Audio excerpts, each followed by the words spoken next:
Amém. Mateus 1, 23. Você pode abrir a sua Bíblia? Não vai passar no telão, tá? Não vai passar. Mateus 1, 23. Diz assim: a virgem ficará grávida e dará à luz um filho, e lhe chamarão Emanuel, que significa Deus conosco. Vou repetir: a virgem ficará grávida e dará à luz um filho, e lhe chamarão Emanuel, que significa Deus conosco. Entendam que quem chamará o filho de Emanuel não será a mãe, tá? As pessoas vão dizer: a virgem dará à luz a um filho e lhe chamarão. Outras pessoas iriam reconhecer quem Jesus era de fato. E pelo nome que as pessoas iriam identificá-lo, todo mundo entenderia que ele é Deus presente aqui na terra. Emanuel, Deus conosco. Ok? Esse texto, ele na verdade é uma referência, esse texto de Mateus, ele é uma referência ao texto que está escrito lá em Isaías, capítulo 7, versículo 14. Você que tinha esquecido como é que fazia com a Bíblia, no caso do telão, né? Agora tem que cair manuseando. Bora passando. Isaías, capítulo 7, versículo 14.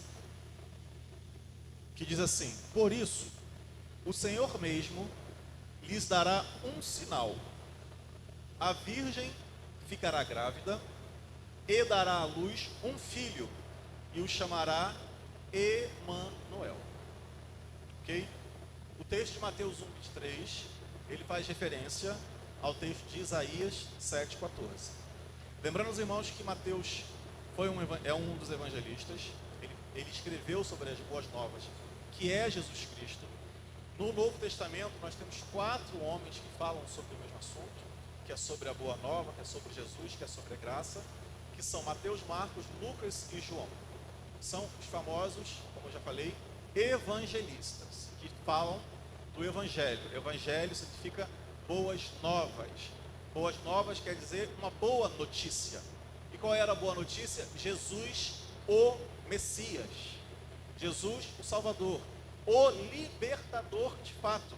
Lá atrás, no deserto, ainda no Egito, perdão, as pessoas buscavam por um libertador, mas eles clamavam por um libertador físico. Alguém que os libertasse da escravidão física do Egito, daqueles homens que os oprimiam, do faraó e etc, etc. O que eles não entendiam, o que eles não sabiam. Acenda a luz dos cantos, por favor. As luzes dos cantos. Isso, obrigado. O que eles não sabiam é que Jesus, que viria um dia, alguém que os libertaria, mas não era uma libertação física apenas, era uma libertação espiritual. As pessoas, elas estavam presas a dogmas, a costumes, e elas achavam que eram livres, mas não eram. Mesmo na época de Cristo, quando não estavam mais escravizados, havia obviamente lá a opressão do Império Romano, mas era diferente do que eles viviam no Egito. Mas mesmo assim eles clamavam por alguém que derrotasse o Império Romano. Eles achavam que viria um homem, alguém forte, alguém, um lutador, um general, que iria liderar um grande exército e que ia invadir lá Roma e acabar com o Império Romano, e ia libertar o povo judeu do Império Romano. Mas não era nada disso. Não era esse tipo de libertador que o Senhor tinha planejado. Era um libertador que traria para eles uma libertação de dentro para fora. Eles não estavam presos apenas por fora. Eles estavam presos por dentro. Onde? Em meio a costumes, dogmas, práticas, onde eles achavam que estavam servindo a Deus. Eles viviam uma prisão. E Jesus, sim, ele veio para libertar o povo de dentro para fora. Libertá-los de julgos que tinham sido colocados neles durante séculos. E que infelizmente, irmãos, ainda vemos hoje isso acontecer. Em muitos lugares, em muitas igrejas.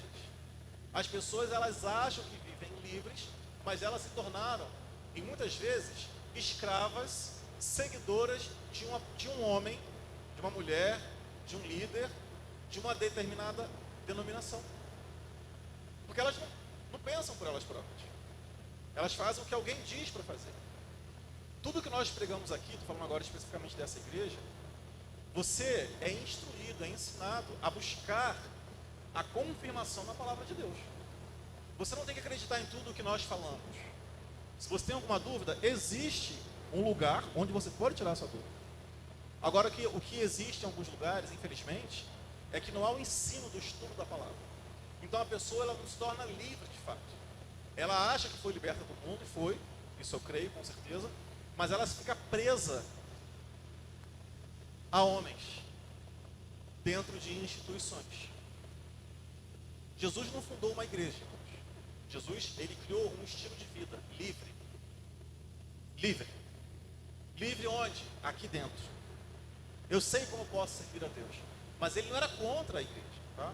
Ele não era contra o grupo de pessoas estudarem e permanecerem juntos. Claro que não. O problema foi que o ser humano, com a sua mente, acabou fazendo disso um sistema. Hoje, o sistema religioso que está aí no mundo inteiro, na verdade, é um novo sistema de prisão. A gente faz isso sem perceber. A gente, em grande parte das vezes, infelizmente, né? Quando eu falo a gente, não falo só eu e você, falo o povo cristão de forma geral. A gente acredita que se a gente não for na igreja domingo à noite, alguma coisa está errada, não é? A gente cria o hábito, a gente está fazendo por hábito. Mas quando você entende que você está indo, é um bom hábito, ok. Mas quando você vai com o objetivo de, com a comunidade, adorar a Deus, aí você está fazendo pelo motivo correto. Eu não estou indo só porque faz parte da minha agenda da semana. Eu tenho que trabalhar de segunda a sexta, ou de segunda a sábado, eu estudo tal hora e domingo à noite eu vou para a igreja. Ou, por exemplo, quando eu era da igreja católica, domingo eu tinha que ir para a missa. Era uma coisa religiosa mesmo. Eu tinha que ir. Muitas pessoas têm esse costume de ir para a igreja, né? Quando eu falo assim, entre aspas, tá, irmão? É porque você entende que, na verdade, nós somos a igreja. Nós somos a igreja que se reúne, né? O templo, isso aqui, as paredes, elas são apenas um local onde nós nos reunimos, onde a igreja se reúne. Mas a gente tem esse jargão de crente, né? Vou para a igreja, não é verdade? Na verdade, eu sou a igreja que estou indo me reunir com outras igrejas. Eu sou a igreja, você é a igreja, nós nos reunimos. Então as pessoas ficam presas. Elas, na verdade, não se libertaram de fato. Elas estão presas a um outro costume, só que elas não sabem disso.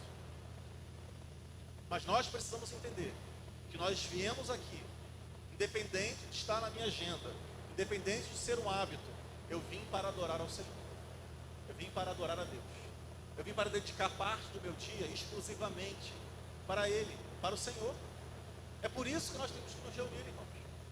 Nós nos reunimos para dedicar parte do nosso tempo exclusivamente ao Senhor. Amém? Porque a gente dedica parte do nosso dia para tanta coisa, não é verdade?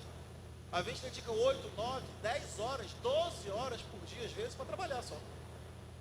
E com que objetivo? Ganhar dinheiro. A gente vende o nosso tempo. A verdade é essa. Uma pessoa que tem dinheiro compra o nosso tempo. A gente faz um trabalho para essa pessoa e ele paga com dinheiro. E a gente se dedica horas. Só que a gente tem que entender que o que Deus já fez é impagável, tá, irmão? Não tem preço humano que paga.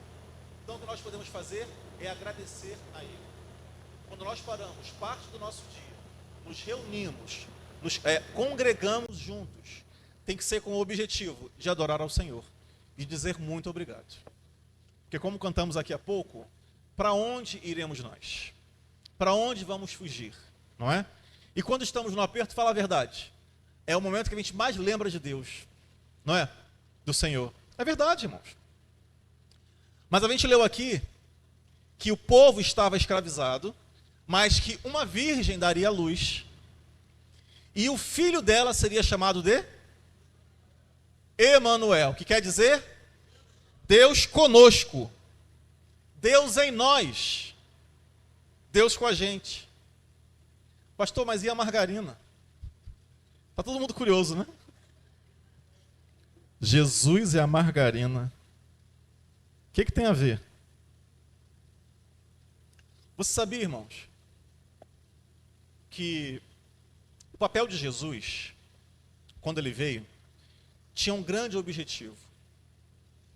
Era trazer de volta a comunhão entre o homem caído, desligado, a presença de Deus. A comunhão, a estar junto com o Senhor, a poder entrar na sala do trono, sem precisar de intermediários. Até Jesus, já falamos aqui disso várias vezes, o homem precisava de alguém que oferecesse um sacrifício por ele, para que o pecado dele fosse perdoado e ele pudesse ter uma relação com o Pai, com o Senhor, com o Eterno. Mas Jesus, ele veio para que nós pudéssemos fazer isso diretamente. Para que nós não precisássemos mais de intermediários. Hoje, você não apenas pode falar com o seu pai a hora que você quiser, mas ele está aí com você. Sabe por quê? Porque é Deus conosco. Deus em nós. Deus habitando em nós. Pastor Mazia Margarina. Emulsificação, ou a próxima etapa é a emulsificação, que envolve a mistura do óleo hidrogenado refinado com água e outros ingredientes, como sal, lecitina e aromatizantes. Isso ajuda a garantir que a margarina fique cremosa e fácil de espalhar. A emulsão é uma mistura de dois líquidos que normalmente não se misturam, como o óleo e a água. Durante a emulsificação da margarina, os ingredientes são combinados em um misturador, juntamente com emulsificantes e estabilizadores. Os emulsificantes ajudam a misturar os líquidos, enquanto os estabilizadores mantêm a emulsão estável e evitam que os líquidos se separem com o tempo. Ok. Obrigado. Pastor, o que é isso? Isso ali é um vídeo que mostra como é feita a margarina. Tá? O que ele está fazendo ali? Os ingredientes da margarina, entre outras coisas, possuem basicamente algum tipo de óleo e algum outro líquido, que pode ser água. Tem conservantes, estabilizantes, aromatizantes, blá, blá, blá. E um produto que ele falou ali que é o emulsificante. O que o emulsificante faz? Ele permite com que dois tipos de partículas que jamais se juntariam permaneçam unidas. Por exemplo, você consegue misturar água e óleo? O emulsificante junta a água e o óleo. Sem o emulsificante, a margarina não existiria. O que ele faz? Ele mantém aqueles ingredientes que jamais ficariam juntos, naturalmente, não se misturariam. O emulsificante chega e une esses dois. Então eles passam a conviver. E eles não se separam mais. O emulsificante permite que a margarina seja margarina. Ele vai unificar a gordura com a água, com os outros ingredientes, e você não vai ver nenhum deles separado. Você vai olhar e vai ver uma coisa só. Vai ver de uma cor só, de um formato só, com uma textura só. Então, o que tem na margarina que permite com que ela seja margarina, além dos ingredientes, é o quê? Aula de química, tá? Quem não gosta de aula de química, quem fugiu dessa aula, está tendo que aprender um pouquinho aqui agora. Então, a margarina, que possui elementos gordurosos e aquosos, gordura e água, óleo e água, entre outras coisas, ela precisa de um emulsificante para que ele exista, para que a margarina exista. Sem esse emulsificante, a margarina não é margarina. Pastor, e Jesus? Tinha gente se coçando aí de manhã, né? Querendo saber. E a virgem dará à luz. E esse rapaz, esse filho, será chamado de Emanuel. Que quer dizer o quê? Deus conosco. Quando Adão peca, o pecado entra no homem e o homem perde o seu relacionamento com o céu. Os céus é um lugar onde só existe a pureza, a bondade. A terra passou a ser um lugar da maldade. A terra passou a ser um lugar onde habitam os seres ruins, que negaram o Senhor. Aqueles homens, aqueles seres que estavam habitando na terra, não conseguiriam se relacionar mais com os seres do céu. Quem estiver prestando atenção já está conseguindo decifrar. O homem pecador, por causa de Adão, perdeu a sua comunicação com o céu. O céu é um lugar de pureza, de verdade, de bondade. E na terra estava habitando um homem decaído, que não tinha mais como se relacionar com Deus. Deus, o Senhor, não podia mais estar com esse homem. A presença de Deus não era mais possível ali, porque o homem escolheu se afastar com o pecado. Até que num plano maravilhoso e perfeito, o Senhor cria o santo emulsificante. Aquele que pode unir dois que não habitariam mais juntos nunca mais. Aquele homem que era a sede do pecado e da maldade, não poderia habitar o céu, que é a sede da pureza. Jesus vem e ele traz a realeza dos céus para estar junto com o homem que era decaído. Se não for a presença de Jesus, essa união não existe. Assim como o emulsificante une óleo e água, gordura e água, Jesus veio para estar conosco e ele nos trouxe de volta a comunhão com os céus. Deu para entender, irmãos? Não é maravilhoso? Eu não estou querendo reduzir Jesus a emulsificante de margarina. Claro que não. Mas é para você entender, irmãos. Sem o emulsificante, os ingredientes da margarina, eles se separam. Fica um para lá e um para lá. Sem Jesus, nós estamos separados do Senhor. Sem Jesus, nós não teríamos entrada nos céus garantida. Sem Jesus, hoje, nós não poderíamos falar direto com o nosso Pai. Nós nem poderíamos chamar Deus de Pai. Sabe por quê? Porque antes de Jesus, Jesus era o único Filho de Deus. Quando Jesus vem e se sacrifica, nós passamos a ser irmãos de Jesus. Olha que coisa maravilhosa. Jesus nos torna, irmãos, iguais a Ele. Jesus, que é esse emulsificante, está permitindo que aquele ser que antes era decaído, agora possa se relacionar com um ser celestial. Foi demais, irmãos, ou pegaram? Jesus é margarina. Matou a curiosidade, Fernando? Deu para entender, irmão, que está aí do lado? Irmãos, Jesus é um ser dos céus, puro. Foi falado aqui hoje, inclusive, de manhã. Jesus, ele é a representação dos céus. Jesus, ele é 100% Senhor. Ele é 100% Deus do universo. Jesus nunca deixou de ser Senhor, mesmo quando estava em forma humana. Só que em forma humana, ele abdicou daquela realeza celestial, mas ele continuava sendo. Não tinha como deixar de ser, irmãos. Você pode conhecer pessoas que se separaram do pai, do marido, da esposa, mas o filho é filho para sempre. É filho para sempre. Falamos isso aqui da outra vez sobre a mensagem Conhecendo o Pai. Jesus, enquanto ser humano, ele também era 100% humano, ele sentia na carne o que nós sentimos, as dores, as vontades, as tentações. Jesus passou por tudo isso, mas ele conseguiu resistir.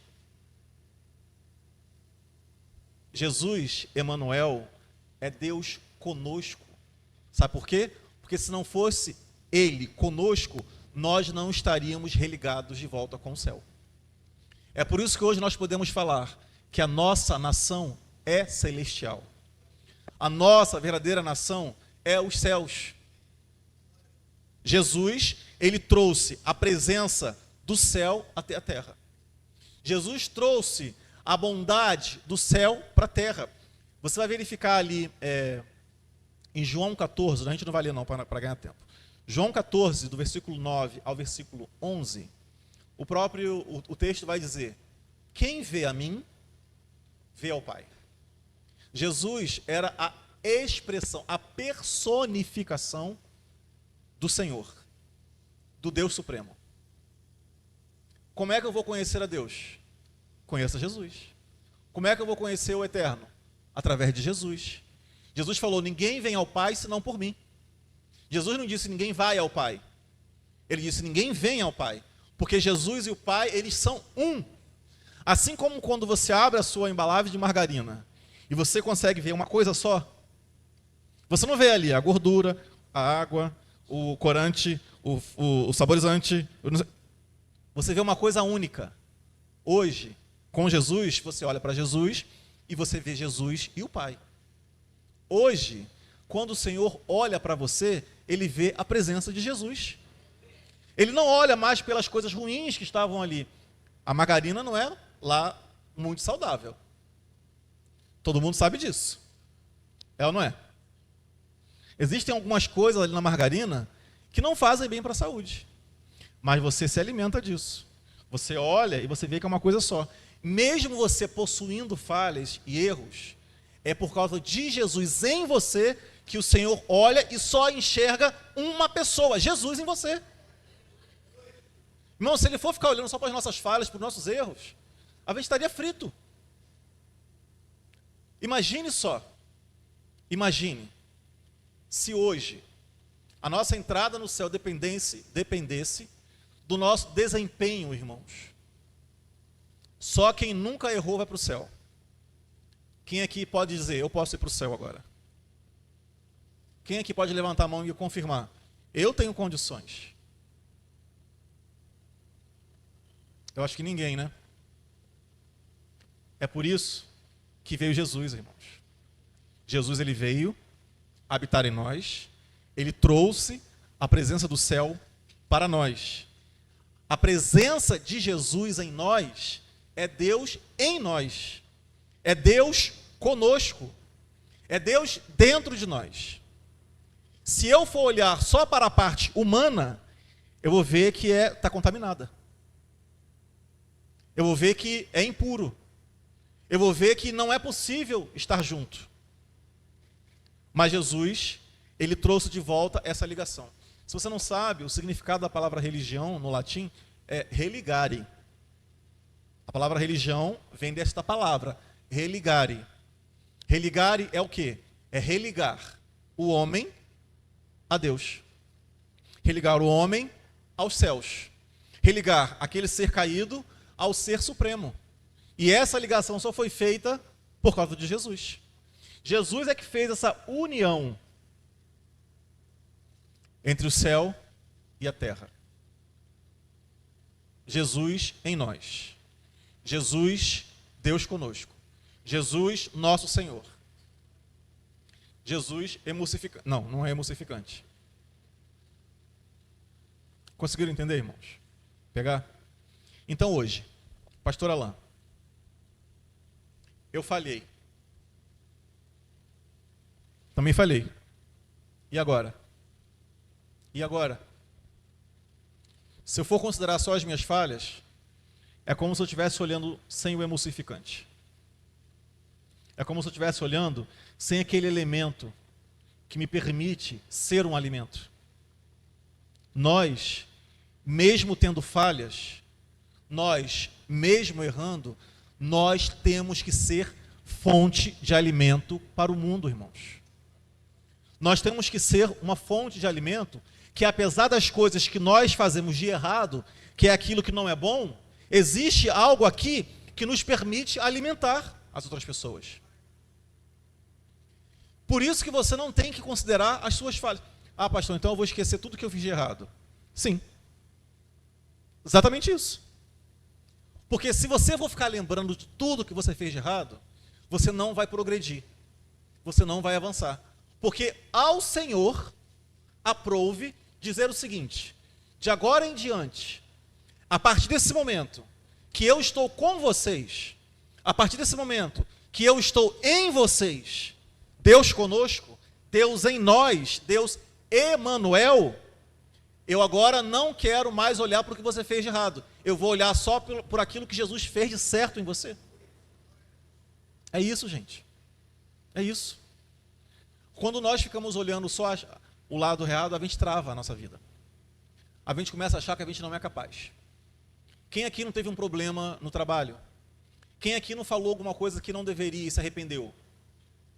Quem aqui, irmãos, não disse alguma coisa para alguém e depois ficou assim, poxa, não deveria ter falado? Isso não é verdade? Isso não acontece? E mais, quem são as pessoas que nós mais magoamos e ofendemos? Quem são? Aquelas que estão mais perto de nós. As pessoas que convivem conosco. E é dessas pessoas que nós mais nos sentimos magoados. Porque aqueles que estão distantes, a gente não liga muito. Ah, falou, o problema dele. Mas quem está próximo, a gente fica magoado. Não é verdade? Se você for ficar olhando só para isso, você não vai avançar. É por isso que é importante você perdoar. Porque existe algo em você que, mesmo não sendo bom, o Senhor, independente disso, colocou algo que uniu você a Ele.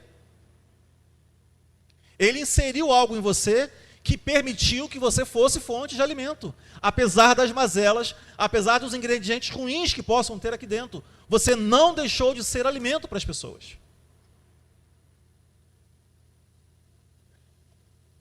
Você precisa entender que, apesar das falhas e erros, você tem que continuar sendo fonte de alimento. É por isso que você tem que perdoar. É por isso que você tem que pedir perdão. É por isso que você tem que se consertar. É por isso que você não pode deixar o sol se pôr sobre a sua ira. Quem é casado tem um exemplo mais fácil, né? Quem aqui nunca foi dormir assim de costas um para o outro? Casado. Aí nesse friozinho, né, encosta o pé assim, tenta fazer umas pazes forçadas. Aí não resolve o problema, né, não fala nada um com o outro. Aí vai passando uns dias e daqui a pouco volta a falar. Não é assim, gente, que funciona? Confessa, pelo amor de Deus. Ou só comigo acontece isso? Aí, que nem eu falo assim às vezes, as pessoas olham para mim, Noemi, né?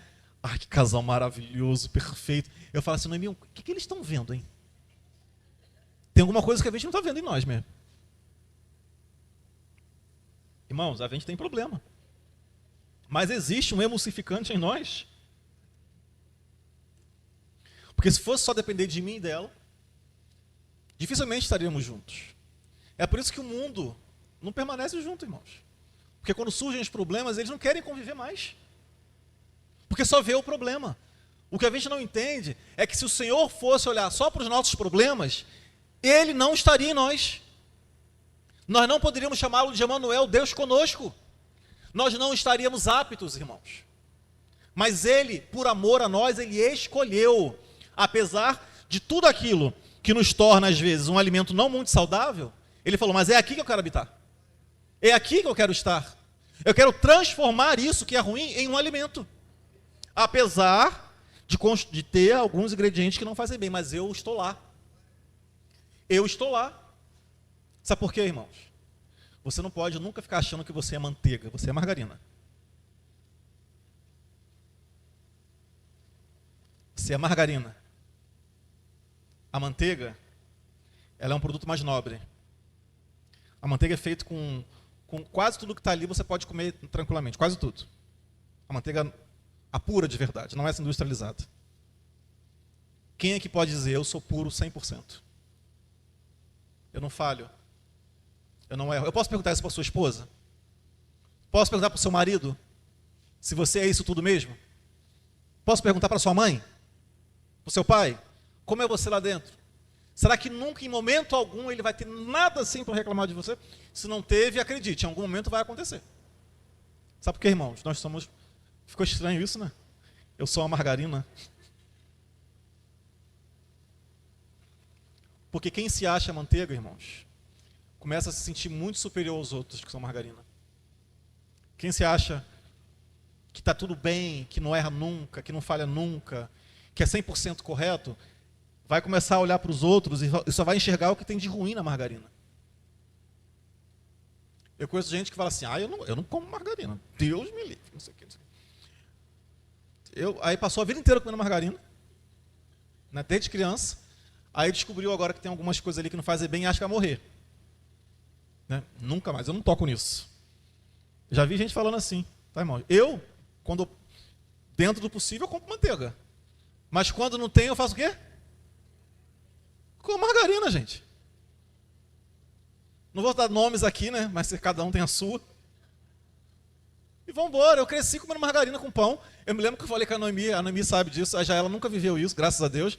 Mas quero saber quem aqui já viveu isso. Eu lembro quando eu era criancinha, né, a gente tinha lá o pão francês, passava margarina e açúcar. Quem viveu isso, levanta a mão. Olha só. A gente polvilhava, porque era um lanche mais elaborado. Era o nosso pão doce. Para quem não podia comprar, para quem não tinha dinheiro, para ter uma manteiga maravilhosa, né? Leite pó era o doado, que a gente pegava de doação. Na Assembleia, isso, ali, onde é hoje a Igreja Matriz. Ali era um local que doava. Mas voltando aqui, irmãos, voltando aqui.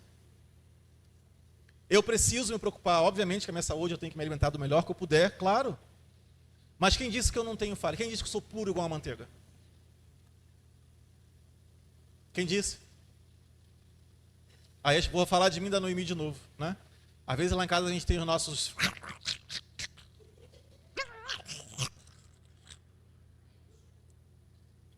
Aí a pessoa vê a gente assim, né? Nossa, que casal espetacular, eu quero ser igual a eles. Eu falo assim, pensa duas vezes. Pensa duas vezes, tá? Mas, se não for o emulsificante que é Jesus, irmãos, para nos unir, para que nós possamos permanecer juntos, a gente não vai se suportar. É verdade. Olha só, olha que casal angelical. Angelito, olha o nome. Angelito e Rosa. Que flor de formosura. Que casal mais lindo, irmãos. Angelito vem de anjo e Rosa. Quem não gosta de uma rosa? Né? Mas tem espinho. Angelito se espetou várias vezes.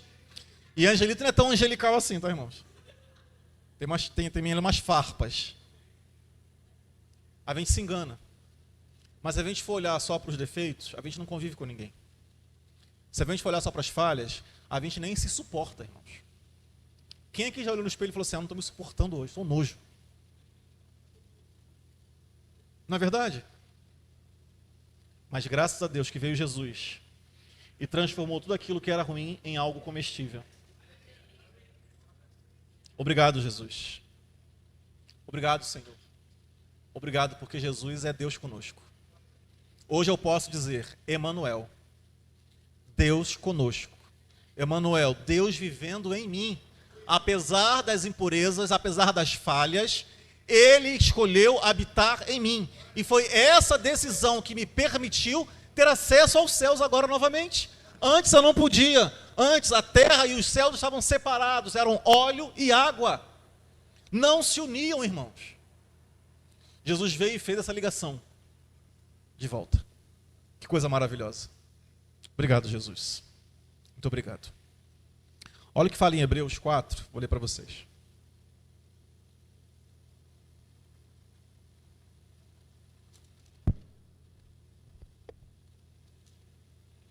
Hebreus 4, versículo 15. Vai dizer assim. Eu vou ler a partir do 14. Hebreus 4, 14 e 15.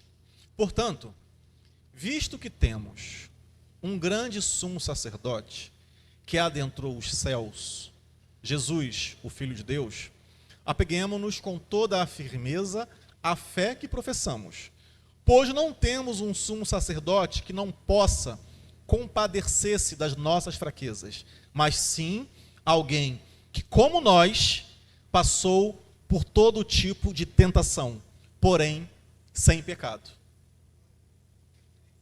Jesus, 100% homem. Ele viveu tudo aquilo que nós vivemos. Ele sentiu na pele, mas ele era o sumo sacerdote. Ele é aquele que fez o grande sacrifício. Lembram disso? O sacerdote fazia o sacrifício em prol do pecado do homem. Só o sacerdote podia apresentar o animal que o homem pecador levava para oferecer a Deus. Ele trazia o seu melhor animal, entregava ao sumo sacerdote, que avaliava o animal se ele estava apto para o sacrifício. Estando apto, ele sacrificava, cortava o pescoço, jorrava o sangue, depois queimava a carne. Jesus Cristo, ele foi e é esse sumo sacerdote, que ele apresentou o melhor cordeiro. A diferença é que, além de ser o sumo sacerdote, ele era o próprio cordeiro. Pai, eu vim apresentar ao Senhor o melhor cordeiro, sou eu. Pai, o meu sangue vai ser derramado, o sangue de um inocente, assim como de um animal que não tinha culpa nenhuma do pecado do homem. O sangue de qualquer um não, do melhor. Do melhor. Pai, o melhor está sendo apresentado para o Senhor, o sangue dele vai ser derramado. Eis-me aqui, Senhor, eu sou o cordeiro. E aquele sangue é derramado. Quando aquele sangue encosta na terra, irmãos, ele está nos unindo aos céus. Aquele sangue celestial é como se estivesse trazendo a presença de Deus à terra, unindo a gente, um ao outro. Essa ligação vertical passa a existir. Ela havia sido desligada quando Adão resolveu dizer não ao Senhor.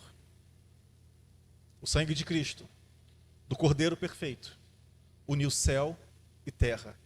O sangue de Cristo emulsificou os céus e a terra. Um dia essa mensagem, alguém vai olhar e vai me chamar de herege. Está dizendo que eu chamei Jesus de emulsificante. Vão cortar textos isolados, mensagens, mas eu sei que vocês estão entendendo e vocês vão defender essa pregação. Jesus uniu céu e terra.